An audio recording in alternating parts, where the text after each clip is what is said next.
하나님의 말씀 봅니다. 하나님의 말씀은 로마서 3장 1절에서 8절 신약성경 242쪽입니다.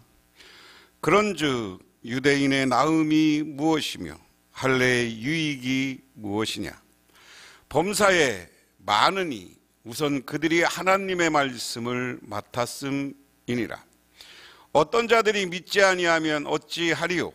그 믿지 아니함이 하나님의 미쁘심을 패하겠느냐? 그럴 수 없느니라. 사람은 다 거짓되되 오직 하나님은 참되시다. 할지어다 기록된 바 주께서 주의 말씀에 의롭다함을 얻으시고 판단받으실 때에 이기려 하심이라 함과 같으니라. 그러나 우리 불의가 하나님의 의를 드러나게 하면 무슨 말 하리요? 내가 사람의 말하는 대로 하노니 진노를 내리시는 하나님이 불의하시냐? 결코 그렇지 아니하시니라. 만일 그러하면 하나님께서 어찌 세상을 심판하시리요? 그러나 남의 거짓말로 하나님의 참되심이 더 풍성하여 그의 영광이 되었다면 어찌 내가 죄인처럼 심판을 받으리요? 또 그러면 선을 이루기 위하여 악을 행한 자 하지 않겠느냐? 어떤 이들이 이렇게 비방하여 우리가 이런 말을 한다고 하니 그들은 정죄받은 것이 마땅하니라. 아멘. 유대인들도 율법을 행하지 않기 때문에 이방인들과 똑같이 심판 아래 있다고 말하는, 오늘 1절에 이렇게 이야기합니다. 그런즉 유대인의 나음이 무엇이며 할례의 유익이 무엇이냐? 바울이 유대인들도 실천하고 행동하지 않으면 심판받는다. 너희들도 죄인이다. 죄인이기 때문에 겸손하게 마음의 할례를 받고, 마음의 할례라는 건 회개하는 거예요. 회개하고 우리 영 속에 성령 충만해지고, 그러면 우리가 새 사람이 되고 새로운 삶이 살고 새로운 하나님의 축복의 약속을 받는 그런 표식과 그런 삶이 된다. 그 바울의 주장에 대해서, 그러면 우리가 유대인의 나음이 무엇이냐? 할례의 유익이 무엇이냐? 그럼 우리가 왜 할례 받고 왜 유대인으로서 사냐라는 반문과도 같은 거예요. 하나님의 선택을 받아 하나님의 백성이 되고 할례와 율법을 소유한 우리가 이방인과 똑같이 하나님의 심판 아래 있다면 우리가 그들보다 낫지 않다는 말이냐? 할례가 무할례보다 유익하다는 말이냐? 우리가 그들과 똑같다면 하나님이 우리에 대한 선택의 약속도 취소되느냐? 사도 바울은 그 당시 유대인들과 여러 가지 논쟁하는 이야기를 유대인 입장도 자기가 기록하면서 유대인들이 지금 의문을 제기하고 있는 것에 대한 답변, 질문과 답변 형식을 취해서 오늘 글을 써나가고 있다는 거예요. 그러면서 2절에 범사에 많으니 우선 그들이 하나님의 말씀을 맡았음이라. 이에 대해서 바울은 그럼 유대인이 뭐가 필요하냐, 율법이 뭐가 필요하냐라는 질문 앞에 이에 대해 바울은 아니다. 모든 방식에서 많다. 무엇보다 하나님은 당신의 말씀을 너희에게 맡겼다. 여기서 말씀이라는 것은 노기야라는 말씀입니다. 말씀들, 약속들을 뜻합니다. 하나님은 그들에게 어떠한 말씀들, 약속들을 주셨는가? 좁게 보면 모세 율법이고 넓게 보면 구약 성경으로 이해할 수 있습니다. 하나님은 유대인들을 택하시고 그들과 언약을 맺으시고 그들에게 율법을 주시고 그들을 돌봐 주셨습니다. 그렇지만 유대인들은 특별히 하나님의 말씀을 받았다. 근데 하나님의 말씀을 너희들이 하나님이 맡겼으면, 하나님의 말씀을 맡았으면 어떻게 해야 돼요? 우리가 나만 가지고 있으면 안 되는 거잖아요. 그렇죠? 그 예수님의 답변 가운데 이게 멀리 가서 달란트 비유에 나오는 거예요. 달란트 비유에서 어떤 사람이 어디 갈 때 1달란트, 3달란트, 5달란트를 주고 갔는데 돌아와서 계산해 보니까 한 사람은 그것을 맡아서 땅에 묻어놓고 하나도 이익이 없었어. 2달란트, 5달란트 받은 사람은 열심히 자기 방식대로 장사를 하고 그 돈을 가지고 투자해서 노력해서 배로 남겼어. 이 배로 남긴 걸 칭찬하고 이 숨겨놓은 사람을 악하고 악한 종이라고 그래요. 그리고 이걸 한 사람은 충성된 종이라고 그래요. 이 하나를 뺏어서 이 사람에게 줘. 하나님이 우리에게 보물을 맡기고 달란트를 맡겼으면 우리는 그것을 남겨야 돼요. 말씀을 맡았으면 말씀을 전하고 많은 사람들이 이 말씀대로 살아가게 해야 되는 것이 말씀을 맡은 자의 임무예요. 오늘 사도 바울은 그것에 대해서 이야기하는 거예요. 야, 니들이 실천하고 행하지 않고 말씀을 붙잡고만 있고 오히려 말씀을 지키지 않으면 니들 유대인도 심판받는 거다. 하지만 말씀을 맡겼다. 그럼 이 말씀을 남겨야 되지 않냐 하는 거예요. 그러면 3절에 어떤 자들이 믿지 아니함이 어찌며 아려 그 믿지 아니함이 하나님의 미쁘심을 패하겠느냐. 그런데 그들이 믿지 않았다는 말은 그들이 율법을 범함으로 하나님께 신실하지 않았다라는 뜻이에요. 우리가 예수님을 믿지 않음으로 하나님께 신실하지 않았다는 의미도 될 수 있습니다. 이 문맥은 전자의 의미가 강하고 로마서 전체의 후자의 의미가 강합니다. 전체에서는 하나님의 약속을 먼저 깨뜨리지 않으신다. 그런데 그들이 믿지 않았다. 이 말은 그들이 율법을 범함으로 하나님께 신실하지 않았다. 우리가 예수를 믿지 않음으로 하나님께 신실하지 않았다. 내가 하나님의 말씀을 믿지 않으니까 하나님 앞에 신실하고 신앙심 좋은 하나님의 백성으로 인정을 못 받는 거예요. 그러면 하나님은 우리와 신실하신 하나님은 우리와 약속을 먼저 깨지 않았어요. 사람이 깼어요. 보세요. 아담이 선악과를 에덴 동산에 많았고 하나님은 아담에게 그거 먹지 마라 했을 때 신실하게 먹지 마라 했는데 먹었잖아요. 아브라함을 택했지만 아브라함의 후손들이 아브라함 자신도 하나님을 믿지 못해서 자기 첩을 통해서 자식을 보려고 한 과오를 범하여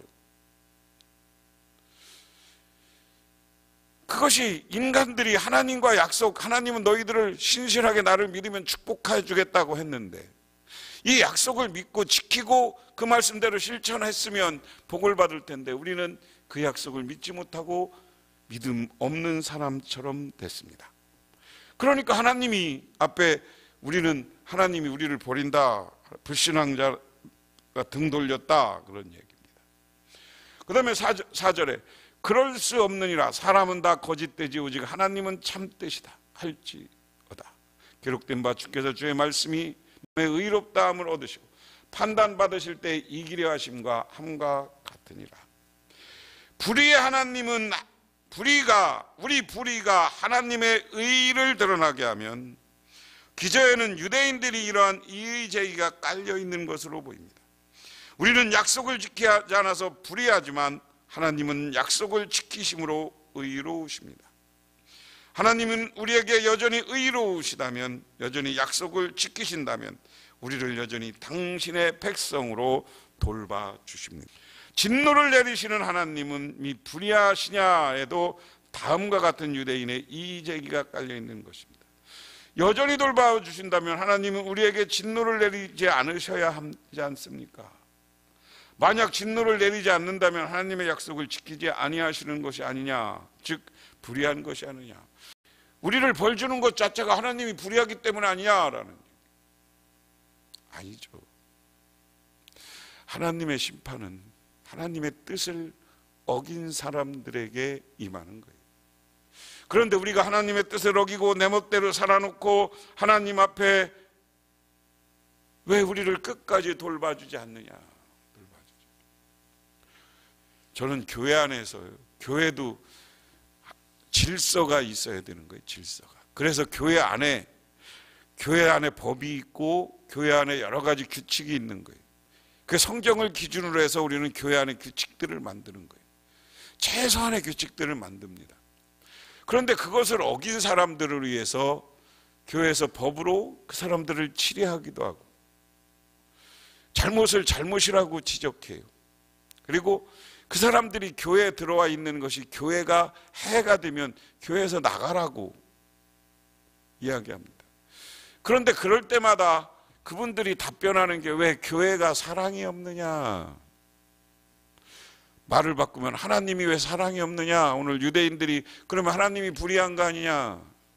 아니요, 하나님은 하나님의 말씀을 지켜 행하는 사람, 하나님을 향해서 똑바로 예수를 믿는 사람들에게 끊임없는 사랑을 펼쳐주시지만, 하나님의 뜻을 어긴 사람들에게는 심판과 진노가 있다 하는 사실을 기억하시기를 바랍니다. 그러면서 5절에 그러나 우리가 불의가 하나님의 의를 드러나게 하면 무슨 말 하리요? 내가 사람의 말대로 말하는 대로 말하노니 진노를 내리시는 하나님이 불의하시냐? 오늘 이야기면 우리가 불의의 하나님의 의를 드러나게 하면 이라는 것 속에서는 유대인의 이러한 이의 제기가 깔려 있습니다. 우리는 약속을 지키지 않아서 불의하지만 하나님은 약속을 지킴으로 의로우시다. 하나님이 우리에게 여전히 의로우시다면, 여전히 약속을 지키신다면 우리를 여전히 당신의 백성으로 돌봐주셔야 된다. 그런 게 오늘 여기에 깔려 있는 거예요. 우리에게 진노하고 우리를 벌을 내리면 하나님은 불의하다라고 자꾸만 하나님을 원망하는 거예요. 왜 하나님을 원망하냐고, 나를 돌아보라고, 내가 죄안 지은 걸, 죄를 졌나 안 졌나를 돌아보라고. 저는 오늘날 많은 교회와 신앙 공동체들이 자기들이 향한 불의, 자기들이 잘못한 죄는 생각하지 않고 자꾸만 하나님의 의와 사랑만은 얘기해요. 그런데 하나님은 지금까지 기다리셔요. 그러면 기다리는 동안 우리가 해야 될 일은 죄를 졌으면 빨리 회개하고 돌아오는 거예요. 그것을 지난 시간에 마음의 할례라고 그랬어요. 마음의 할례는 성령 충만해지는 거예요. 우리가 회개하고 돌아오면 마음을 비워서 그곳에 성령이 오시게 해야 되는 겁니다. 그러면서 6절에 결코 그렇지 아니하니라. 만일 그러하면 하나님이 어찌 세상을 심판하니라. 너희 말 맞다나 심판하시니 하나님이 불의하냐? 아니, 하나님이 불의하다면 우리를 심판할 자격이 없는 거예요. 하나님은 신실하시래요. 여전히 하나님은 의로우신 분이에요. 그렇기 때문에 우리를 심판하러 오신다는 이야기입니다. 그러면서 7절에 그러나 나의 거짓말로 하나님의 참되심이 더 풍성하여 그의 영광이 된다면 어찌 내가 죄인처럼 심판을 받으리요. 내가 거짓으로 하나님의 진실이 드러난다면 그분께 영광이 되었다면 왜 내가 죄인으로 심판을 받았을 것이냐. 진실, 신실, 의와 통하고 거짓은 불신앙, 불신실, 불의와 통한다. 나는 불신실하더라도 하나님이 신실하다면, 하나님이 불신실한 내게 여전히 신실하다면 최후의 심판 때 나에게 무죄의 판결을 내리시고 나를 심판하지 않으실 것이 아니야. 아니에요. 8절에 그러면 또는 그러면 선을 이루기 위하여 악을 행하지 않겠느냐. 어떤 이들이 이렇게 비방하여 우리가 이런 말을 한다고 하니 그들은 정죄받을 것이 이미 마땅하도다. 야, 하나님이 선하시면 마지막 때도 심판하면 안 돼. 우리 심판하면 안 돼. 우리 재판하면 안 돼. 왜? 우리를 심판하신 하나님은 불의한 하나님. 이것은 자기의 불의를 핑계대는 거예요. 오늘 그래서 사도 바울은 결론적으로 이런 사람은 정죄받아 심판받고 죄인 취급받는 게 맞다, 이렇게 이야기하고 계십니다. 그래서 오늘 말씀을 다시 정리하면 그렇습니다. 하나님은 여전히 신실하시다. 하나님은 여전히 신실하십니다. 오늘 말씀에 불신실한 인간, 다시 말해서 죄인, 하나님은 여전히 신실하신데 불신실한 인간이 자꾸만 하나님에게 핑계대 하나님이 불신실하기 때문에 우리를 심판하신다, 우리를 재판하신다, 그러면 하나님은 우리를 심판하시면 안 된다. 하지만 오늘 사도 바울은 그러나 하나님은 신실한 하나님이다. 하나님이 우리를 심판하실 수 있는 이유는 하나님이 신실하시기 때문에 그래요. 거룩하시기 때문에 그래요. 그분이 죄가 없으시기 때문에 그렇습니다. 그런데 그것을 내 죄를 가지고 핑계대면 안 된다. 두 번째, 악으로 선을 이룰 수 없다. 내가 지금 악을 행하면서 선 구원받을 수 없다는 거예요. 악한 일, 죄인이면 반복적으로 얘기하지만 반드시 회개가 필요하다. 악으로 선을 이룰 수 없습니다. 근데 악을 회개하면 선을 이룰 수 있습니다. 그것이 우리가 신실하신 하나님 앞에서 할 일이다 하는 겁니다. 그러면서 오늘 유대인들에게 선택의 기회를 하나님은 주신다. 첫 번째 뭐냐? 먼저 하나님의 말씀을 받았다.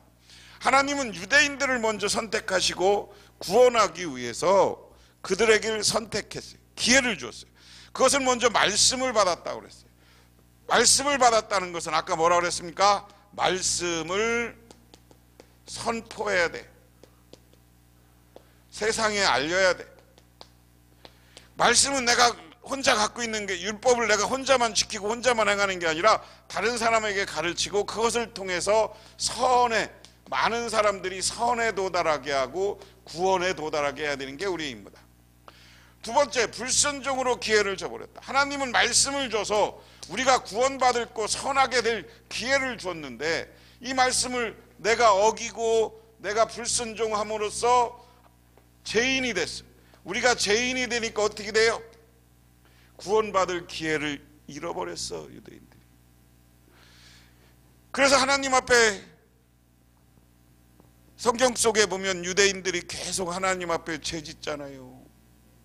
다윗도 간음죄를 짓고, 물론 다윗은 나중에 회개했지만 솔로몬은 나중에 우상 숭배를 하게 되고, 그리고 이스라엘과 북왕국 이스라엘과 남왕국 유대인 왕들 중에 하나님 마음에 드는 왕은 딱 3명밖에 없어.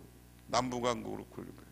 그러니까 그때마다 예언자들이 나타나서 회개하라 회개하라 회개하라 그랬음에도 불구하고 회개 안 해. 회개하지 않으면 이들 망하리라 망하리라 했음에도 불구하고 회개하지 않아서 망했어. 지금 바벨론에 망했고 지금 노마에 망했으면 유대인들이 회개를 통해서 구원의 기회를 다시 얻어야 되는 거예요. 그럼 그 구원의 기회를 다시 얻으려는 건 뭐냐? 은혜 앞에서 우리가 겸손해져야 된다. 은혜 앞에서 겸손해졌다는 건 뭐예요? 하나님으로부터 우리가 말씀의 은혜를 받았고 먼저 하나님으로부터 우리가 택함을 받았어. 그래서 그리스도인으로, 그 또한 유대인들은 선민으로 특별히 하나님께 대우받은 존재들이야. 그렇다면 우리는 하나님 앞에서 겸손한 사람이 돼야 돼요. 교만해서 내 자랑하고 이러는 게 아니라 하나님 앞에 겸손하고, 그러면 하나님, 내가 하나님을 위해서, 나를 위해서 뭘 해야 됩니까? 그 겸손은 첫 번째는 교회 봉사하는 거예요, 오늘날로. 그 다음에 뭐예요? 말씀을 증언하고 전하는 거예요. 그리고 이웃을 돌보고 내가 사랑을 베푸는 거예요. 내가 사랑을 받으려고 하지 말고 내가 사랑을 나누는 것이 우리 하나님 앞에 우리가 할 일이야. 그래서 믿음을 가지고 선하게 살면 하나님이 우리를 영원한 천국의 아름다운 상급을 주시는 줄 믿으시기 바랍니다. 그러므로 우리는 그 나라를 바라봐야 돼요. 우리는 사람을 살다 보면 말씀을 저버리고 실수할 수도 있습니다. 악을 행할 수도 있습니다. 죄를 질 수도 있습니다. 근데 그 죄를 져놓고 하나님께 핑계대지 마세요. 하나님이 심판하면 하나님 아니잖아요. 하나님 신실한 하나님 아니잖아요. 이러면 안 된다는 거예요. 하나님, 내가 잘못했습니다. 하나님 맡겨준 사명 내가 감당하겠습니다 하고 나를 낮출 때, 그리고 세상 낮은 곳을 향해서 갈 때 하나님이 우리를 붙잡아줘요. 축복해줘요. 영원한 구원의 은총을 베풀어 주시는 줄 믿으시기 바랍니다. 기도하겠습니다. 하나님께서는 유대인들을 선민으로 택하여서 구원받을 기회를 허락했습니다. 하지만 스스로가 죄를 져서 구원받을 기회를 잃어버렸습니다. 오늘 이 시대를 살아가는 우리들, 하나님으로부터 그리스도인으로 택함 받았습니다. 먼저 하나님께서 구원받을 기회를 주셨습니다. 그러므로 이 기회를 잘 활용해서 복된 인생을 살아가게 하옵소서. 예수님 이름 받들어 기도드리옵나이다. 아멘.